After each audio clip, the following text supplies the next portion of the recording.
ನಮಸ್ಕಾರ ಸ್ನೇಹಿತರೆ, ದೇವೀಸ್ cafe YouTube ಚಾನಲ್ಗೆ ಸ್ವಾಗತ ಸುಸ್ವಾಗತ. ಇವತ್ತು ನಾವು ನುಗ್ಗೆ ಸೊಪ್ಪು ಪಲ್ಯ ಮಾಡ್ತಾ ಇದ್ದೀವಿ. ಇದು ಬೇರೆ ಒಂದು ಡಿಫ್ರೆಂಟ್ ಟೈಪ್ ಮಾಡ್ತಾ ಇದ್ದೀನಿ. ನಾನು ನುಗ್ಗೆ ಸೊಪ್ಪನ್ನ ಚೆನ್ನಾಗಿ ಕ್ಲೀನ್ ಮಾಡಿ ತೊಳೆದು ಇಡ್ಲಿ ಪಾತ್ರೆಯಲ್ಲಿ ಹಬೆಯಲ್ಲಿ ಬೇಯಿಸ್ತಾ ಇದ್ದೀನಿ. ಇದು ಸ್ವಲ್ಪ ಉಪ್ಪು ಮಾತ್ರ ಹಾಕಿ ಬೇಯಿಸ್ತೀನಿ. ಬೇಯಿಸಿದ್ಮೇಲೆ ಇದನ್ನ ಒಗ್ಗರಣೆ ಹಾಕಬೇಕು. ಅದಕ್ಕೆ ಏನೇನು ಸಾಮಗ್ರಿಗಳು ಬೇಕಂತ ನೋಡೋಣ ಬನ್ನಿ. ನೋಡಿ, ನುಗ್ಗೆ ಸೊಪ್ಪು ಪಲ್ಯಕ್ಕೆ ಒಂದು ಮೀಡಿಯಂ ಸೈಜ್ ಈರುಳ್ಳಿ ತಗೊಂಡಿದ್ದೀನಿ. ಉಪ್ಪು ಆಲ್ರೆಡಿ ಹಾಕಿದ್ದೀನಿ, ಸೊಪ್ಪು ಬೇಯುವಾಗ ಸ್ವಲ್ಪ ಉಪ್ಪು ತಗೊಂಡಿದ್ದೀನಿ.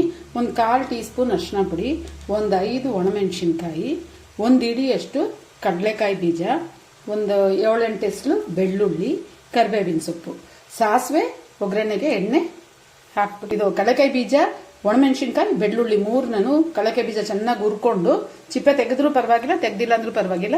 ಈ ಕಡಲೆಕಾಯಿ ಬೀಜ ಒಣಮೆಣಸಿನ್ಕಾಯಿ ಹುರ್ಕೊಳ್ಳಿ. ನಂತರ ಚೆನ್ನಾಗಿ ಆರಿದ್ಮೇಲೆ ಈ ಬೆಳ್ಳುಳ್ಳಿ, ಮೆಣಸಿನ್ಕಾಯಿ, ಕಡಲೆಕಾಯಿ ಬೀಜನ ಮಿಕ್ಸಿಯಲ್ಲಿ ಪೌಡ್ರ್, ತುಂಬಾ ಇದೆಲ್ಲ ತರಿಯಾಗಿ ಪೌಡ್ರ್ ಮಾಡಿ ಇಟ್ಕೋಬೇಕು. ಆಮೇಲೆ ಒಗ್ಗರಣೆ ಹಾಕಬೇಕು. ಅದು ಹೇಗೆ ಮಾಡೋದು ಅಂತ ತೋರಿಸ್ತೀನಿ. ನೋಡಿ, ನುಗ್ಗೆ ಸೊಪ್ಪು ಬೆಂದಿದೆ. ಒಂದು 3 ನಿಮಿಷ ಅಷ್ಟೇ ಚೆನ್ನಾಗಿ ಬೆಂದಿದೆ. ಈಗ ಇದನ್ನ ನಾನು ಸ್ಟವ್ ಆಫ್ ಮಾಡ್ತಾ ಇದ್ದೀನಿ. ಈಗ ನಾನು 2 ಟೀ ಸ್ಪೂನ್ ಅಷ್ಟು ಕೊಬ್ಬರಿ ಎಣ್ಣೆನ ಹಾಕ್ತಾ ಇದ್ದೀನಿ. ಸ್ವಲ್ಪ ಉದ್ದಿನ ಬೇಳೆನು, ಸಾಸಿವೆ ಹಾಕ್ತಾ ಇದ್ದೀನಿ, ಕರ್ಬೇವಿನ ಸೊಪ್ಪು ಹಾಕ್ತಾ ಇದ್ದೀನಿ, ಈರುಳ್ಳಿನ ಹಚ್ಚಿಟ್ಕೊಂಡಿದ್ದೀನಿ, ಅದನ್ನು ಸಹ ನಾನು ಹಾಕ್ತಾ ಇದ್ದೀನಿ.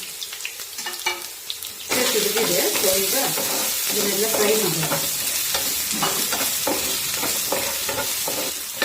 ಇದು ಫ್ರೈ ಆಗೋ ಅಷ್ಟರಲ್ಲಿ ಕಡಲೆಕಾಯಿ ಬೀಜ, ಒಣಮೆಣಸಿನ್ಕಾಯಿ, ಬೆಳ್ಳುಳ್ಳಿನ ನಾವು ಕ್ರಶ್ ಮಾಡ್ಕೊಳ್ಳೋಣ. ಈಗ ಅರಿಶಿನ ಪುಡಿ ಹಾಕೋಣ. ಈ ಅರಿಶಿನ ಪುಡಿ ಹಾಕ್ತಾ ಇದ್ದೀನಿ 1/4 ಟೀ ಸ್ಪೂನು. ನಂತರ ಈ ಹಬೆಯಲ್ಲಿ ಬೇಯಿಸ್ಕೊಂಡಿರುವಂತ ನುಗ್ಗೆ ಸೊಪ್ಪನ್ನು ಹಾಕೋಣ, ಮಿಕ್ಸ್ ಮಾಡೋಣ. ತರಿಯಾಗಿ ನೋಡಿ ರುಬ್ಬಿಟ್ಕೊಂಡಿರೋ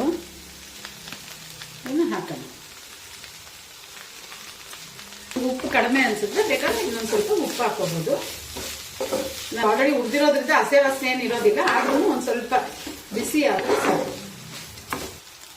ಈ ಬೆಳ್ಳುಳ್ಳಿ, ಕಡಲೆಕಾಯಿ ಬೀಜ ವಾಸನೆ ಎಲ್ಲ ಗಮ್ ಅಂತ ಬರ್ತಾ ಇದೆ. ಈಗ 2 ನಿಮಿಷ ಆಗಿದೆ, ಇದು ರೆಡಿ ಇದೆ. ಡಿಶ್ ಔಟ್ ಮಾಡೋಣ.